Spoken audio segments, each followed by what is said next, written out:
It's a little bit of fun. I'm your host, Sydney Vu, and I'm here with Mr. O'Donnell.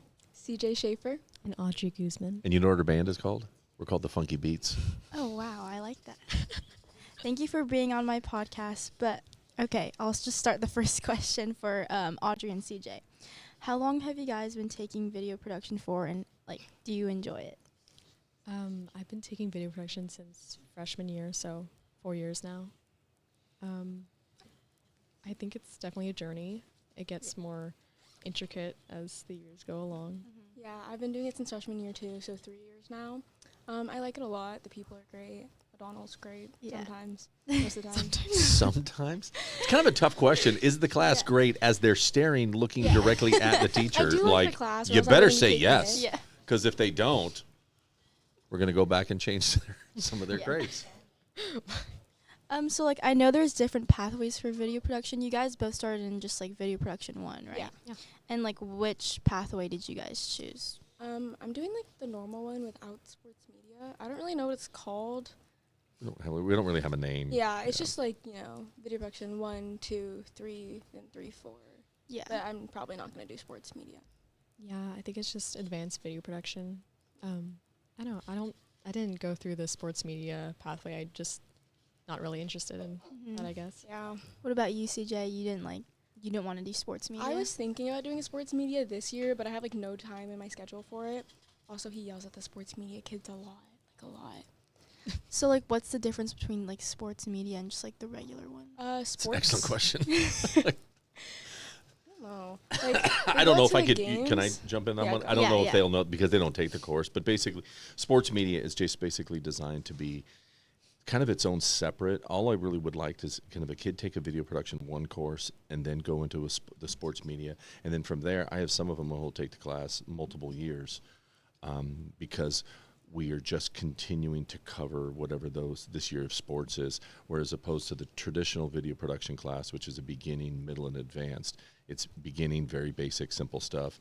Level 2, the middle and intermediate one is designed for film history, and we do film genres and do their own short films. And then the advanced class that these two are in are the ones that are designed. We do focus on specific filmmakers as half of the class, and the other half of the class is we produce the Friday show. That's cool. What are the different roles people have in making the Friday show, and what are your guys' roles in it? So there are a couple of groups that are designed to work on specific segments. So there's the PSA group, the VAPA group. There's the crew that kind of manages all of our gear and stuff, and then there's the anchors. And am I missing one? PSA. You see graphics? Oh, graphics. Graphics, yeah. You said anchors? Yeah, anchors. Oh, you Yeah, did? I I'm didn't hear that, sorry. anchor. I'm anchor with 4, 5 other people. Mm-hmm. Yeah, 4 or 5 other people. So are those the people that you see on the Friday show talking, Yeah. Heather and who? Yeah, Dom? me, Dom, Heather, Aubrey, Ethan, and Casey. So yeah, 6 of us. Yeah. Casey, yeah. And then there's heads for each of the groups. Mm-hmm. And I guess I'm just the head of the heads. Of the whole Yeah, thing, she's the yes! dog. Yes! So you're the leader of everyone. Yes! The back. Controls with an Wow. iron fist, she Yeah. does. So how did you choose which group you wanted to be in? We I did didn't- not choose. Yeah, he emailed me over the summer. He's like, "Hey, you're an anchor." I was like, "Okay, yeah, sure." Did you want to be an anchor? I think we kind of talked about it last year, a little bit. Also, because that's what I do the most in this class is just talk. So he's Mhm. might as well just put it to good use. Yeah. If CJ's gonna talk, Yeah, let's might get as let's well. get credit. Let's get paid for it. Exactly. Your first time being an anchor, were you scared? Oh, I 'Cause was you were really scared, especially because at first we were gonna go one person at a time instead of the 2 people. Yeah. And then the whole school is watching. Yeah. And it's really nerve-wracking. I'll say this: of all the things, of those different groups and positions that anybody can be in, to be the face on there it could be a bit intimidating for sure. Yeah. Because even though that we're just reading whatever the lunch is, or there's the mock trial meeting, you're still out there and people are looking at you. And unfortunately, we as humans judge, and we watch screens all the time. So if we're going to watch and we're going to judge, and we have these people up there, so it is. We know that everything from if I misspeak and say somebody's name wrong or a thing wrong, or if I just look awkward, is challenging. And so I'm constantly trying to be able to push the kids to get out of a sort of a defensive mode and try not to just be today's breakfast burritos and there's a meeting mock trial at L5 at 2 o'clock. And I want them to be more animated. Mm-hmm. But in order to be more animated, you're putting yourself on the line a little bit. Yeah. How do you like encourage them to be more animated? Like, do you just tell them, or are you just like? Oh, he tells us every single day, especially with, like, witty banter, because a lot of time we'll just be reading and we kind of look like robots. Yeah. He wants us to, like, engage with each other, you know, like, laugh. That's not scripted. We don't do it as much as we should. We try sometimes. Like, when I got pied in the face Yeah. at, like, 8 in the morning, or when I took, like, a lemon shot. Like, The lemon shot was one of my favorites. Lemon shot was fun. I liked that one. Yeah. But we try to do things like that, like little fun things. When you guys do things like that, is it just like one try, or did you do like multiple pies in the face? The pie was one try, thankfully. The lemon shot we had to do twice because none of the audio picked up, and it was disgusting. It was so bad. Oh my gosh. Yeah, one of the challenges is in order to try to get, like, if we want to be able to, like, hey, I want you to put yourself out there more, we have to do it every day. Yeah. So you're like, it's not like, hey, okay, then we got to do Tuesday, we got to do Wednesday, we got to do Thursday. So there's always a struggle of that. We just have to at least get the show produced. Mm-hmm. So to try to be able to make the perfect show will never happen, because we're always just on that deadline. I got that 8:45 deadline that we have to get the show out every day. How do you guys come up with the ideas for the Friday show? I think like once in a while we have just like a brainstorming session where everyone just pitches ideas and it's just a whole amalgamation of things. Mm-hmm. I mean, definitely some of the ideas we cannot do. Some of them are just like, they just wouldn't work. But I think everyone has a say in like the ideas we put on the show. We need to do more. It's one of those things that we always Yeah. talk about. We need more idea sessions. And I think in my defense of it all, that we get caught up in trying to just manage what we're doing every single day as to try to be able to plan out. But after every couple of weeks, we do realize it's kind of like when you haven't gone shopping in a while. You know what I mean? And you go in the pantry, like, what do we have for dinner? Oh, geez, there's nothing in there. Yeah. Audrey, we need to get a brainstorm session because we got nothing. I know you guys mentioned like your deadline too, but like how much time do you spend like outside of school on the Friday show, or like morning announcements? Do you guys go in like early every day? Yeah, for announcements, we go in at 8 in the morning to do that. 8? Is it 8? Okay. Is I it was 8, late CJ? today. I came at 8:12 today. 8:12 today. But usually 8. Sometimes. Sometimes 8:11. Sometimes 8:10. Usually 8. And then like segments. Well, obviously we'll do that outside of school. Like Yeah. the Halloween one, we did that one at like 9 p.m. for like an hour. Mm-hmm. So there's like occasional things outside of it. Yeah, I mean, I don't do a whole lot outside the classroom unless like I'm editing something, but every other Friday I usually come in the mornings at around 8 and I put together the Friday show. So What has been your favorite segment so far this year? I would say, I mean, just the favorite, like my favorite one is probably any of the UB segments, just because I think they're fun to film, and I mean, I think they're the most entertaining, personally. No bias. I actually do like their segments the most, and I really Mhm. like their graphics at the beginning and the end. I think they're fun. I think it's like nice to see what's out there, like outside of Rocklin. Yeah. So do. Yeah. We've done this for multiple years of trying to be able to have kids go outside Rocklin High with the traditional suburban rant of a teenager, which is there's nothing to do, right? And it's hard. And so we have tried, what's it like? We've called different names of it around Rocklin. Literally, my daughter, who is in college now, was one of the first ones who did it way back in the day. And so every year, every couple of years, we have to do a different iteration of it. And this one, the name, you want to talk about how the name came about? Unlimited budget. Apparently there was a budget. There's no longer a budget, but After the first segment. yeah. But for them, because I did say, hey, you guys got we got some money if you guys want to go out and do some sort of things. And they did. And but I really love the idea that they kind of grasp, which is let's go out. And it kind of was the idea of each of the heads, right? Yeah. So all of the heads except the anchors, we go out I'm and not the head. Who's the head of the anchors? I don't think there is one. Yeah, we kind of. We are working on changing Yeah. right now. But they're more like communist. You know what I mean? Yeah. It's just kind of all like- kind of equal. They're all equal. Yeah. Look at that. I called you communist. I didn't claim that. Okay, what is the biggest challenge about producing the show? Getting things in on time, especially like segments and stuff, and showing up on time, and yeah. I definitely think it's just people honestly remembering to do the segments they Yeah. were assigned. A lot of segments. have, Is it like fallen through. disorganized? Like, how do you guys like make sure that everyone completes their stuff that they need to? Well, we have a show board where we put like all of our segments for each week in, and then I go through and like assign people to each segment. There are admittedly some people in the class that are just taking it because it's easy. Yeah. So I have to be a bit more authoritative in that. Yeah, it's kind of hard to get people to do their stuff and get it in on time. Another challenge I noticed for me is that I want all the kids to participate. And just like in any team that you have, you got strong players and you got some folks who are on the other end, some folks who are learning and such. But so when every segment that you see, we're trying to be able to give opportunities to everybody. So like sometimes there'll be a segment like that's not really fantastic, but hey, you know what?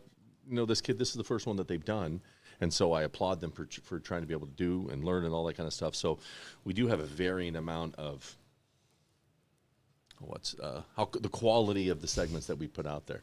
But I would echo both of what they're saying. It's the challenges of getting this thing to the end. And unlike other classes where if you turn in your English paper late or you do something else, that's on you. Like, well, no, we have a thing that needs to run. And some of the deadlines are soft. If we're going to be doing a thing about your favorite sushi place, that can run whenever. But if we have a promotion for an upcoming thing and you don't get it done, then it affects other people. So I would agree. That's our biggest challenge is the follow through, because it takes a lot. Yeah. Nobody really realizes how many steps it takes to film and to edit and get audio and to do all these sort of things. Yeah, that was actually my next question. What is one task that people don't realize takes a lot of time, behind the scenes? Just editing? Yeah, probably editing. Editing takes a long time. Because I usually require people to get their segments into me by Thursday so I can look it over and then it can run Friday. But I think people underestimate the amount of time it takes to actually do all that. Yeah. How much time does it normally take you?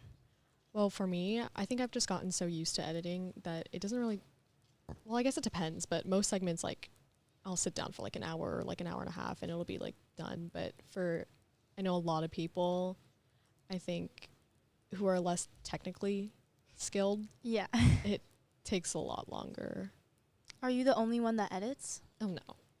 Yeah, during the morning announcements, we'll have different crew members. Is it crew members that come and edit? Yeah, it's different crew members that will come in and edit the morning announcements sometimes. And basically what they're doing is they're compiling it. Think about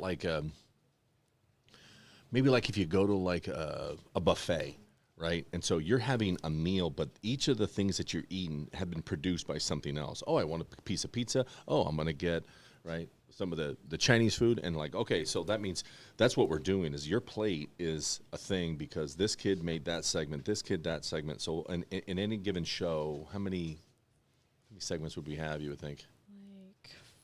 4 or 5. Yeah, 4 or 5. So each of those 4 or 5 are all done by somebody else. Then they should go to Audrey, who then would oversee them. But some of the kids wait to the very minute to turn it in. And then we're forced with do we run something, even though we would love to have given some feedback, but the kids didn't give us enough time to be able to give us that feedback. And then oftentimes we just have to run it. Yeah. Okay. These questions are for Mr. OD. Hit me. Let's go. How Lightning did round. you- Fast. Go. How did you first get involved with video production and the Friday show? Super short, long story that I'll try to make it super short is that this is not my skill set. My skill set was a social studies teacher / football coach, migrated into doing all sorts of video stuff in those worlds. Love doing video with my history classes and in sports. Mm-hmm. And then we have had a long history here of struggling broadcasting class. And so ultimately, Mr. Stewart, our previous principal, when we had another failure problem with the teaching and all that sort of stuff. He's like, do you want to do it? And I wasn't even licensed. I didn't have a credential to teach this. I had to go back and get a credential, and I was a bit unsure, but it's, hey, let's just try to be able to, same things that we've talked a long time, is kind of make it fun and engaging and give something kids that can connect to. And so this is now year 8 for me doing this. So it's sort of a midlife pivot for me or whatever. And I've really enjoyed it. It's been a good sort of change in my, in what my original plan was. Do you miss teaching social studies, or do you like teaching? No, yeah, it's tough. I really still enjoy it. My daughter now, my oldest daughter, has actually just started. She's teaching social studies at Springview, and so it's kind of really neat to be able to see her journey that direction. And I really, really loved history. I mean, I taught AP World for 13 years, and it was such a fun push and on a hard drive to be able to get these kids, and many of them their first AP class, and I loved it. But it did feel like I was ready for a change. I did social studies for about 15, 16, 17 years, and I'm like, okay, how am I just going to do this? And some people are totally okay doing the same thing, and I was looking for some sort of a change. Was it like hard to adjust because like from teaching in like an AP class to an elective, like it's kind of like different? That is the biggest, that's an excellent question. It's the biggest struggle that I've realized, is the idea that all those 99% of the kids in my AP class want to be there, not because they loved AP history, but because they want that grade. They want to get into this. They want to do that. So they're driven. And then I go over to this elective class, and I'm like, where's the drive, right? The two that you're talking to here are absolutely driven, and they love doing what they do. And I have some of those kids who are just fantastic. But I can't leave the rest of them behind, so I'm trying to be able to, I feel like in many ways I got this crew that is just driving to want to do some amazing things, but I got to pull the others along. And so so that has been my biggest struggle about how I can be able to make this. And literally I look around at the other teachers who teach in my department, like we're here in Ruby's room, and seeing sort of a very different vibe and energy and flow. And I can go to all the other teachers, Mr. Werner and Mr. Houston and Ms. Prado and all these other, and how we each kind of create our different programs. And so I still feel like I've not done a great job in developing the overarching, get this to be as many people being producers if I could, as I can. Yeah. How do you organize and manage the students to make sure everything runs smoothly?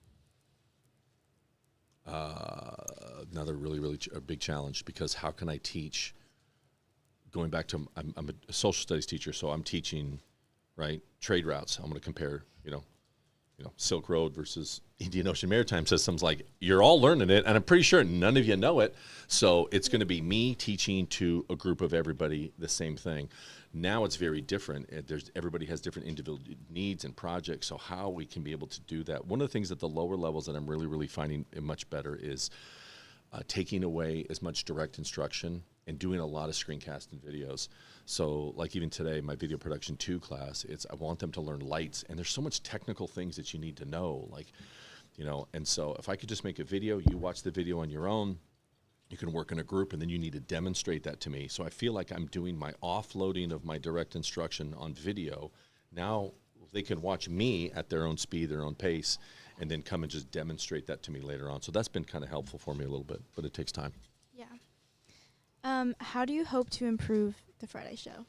I need more kids like this, more kids who enjoy and love being part of this. And then the other part of it too is that I do feel that the Friday show is not my passion. My passion is having my students be independent filmmakers and doing their own productions, which I understand is not really what we're doing here in the podcast.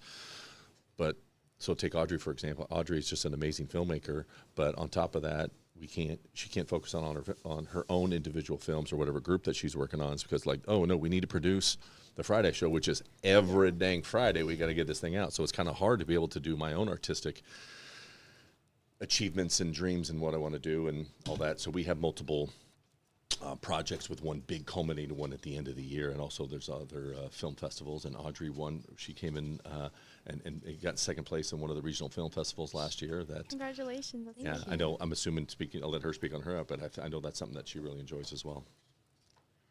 Do you want to tell me about it? I mean, for all my short films, I think it just starts with I don't know how to word it. I guess not necessarily visions, but just I think I have a concept of an idea, And I take those ideas and I storyboard them, and I think of how I could portray these things visually. And I think for me, honestly, the story comes second to the visuals, which I don't know if that's how, I mean, obviously, like, everyone works differently. But I think it's just really freeing to be able to write stories and develop them with your own kind of creativity. And I think I'm very fortunate to have gotten the opportunity to submit some of these short films and like actually be recognized for them. Do you hope to like continue this path through college, or like? Yeah, I'm actually applying for like a film and media, like television production major. That's really cool. Thanks. Okay, thank you guys so much for being on the podcast. Thanks for having us. Thank you. Super fun. You're Don't forget to smash that like button, Yeah. subscribe, and like, and what else? Anyway, I don't know.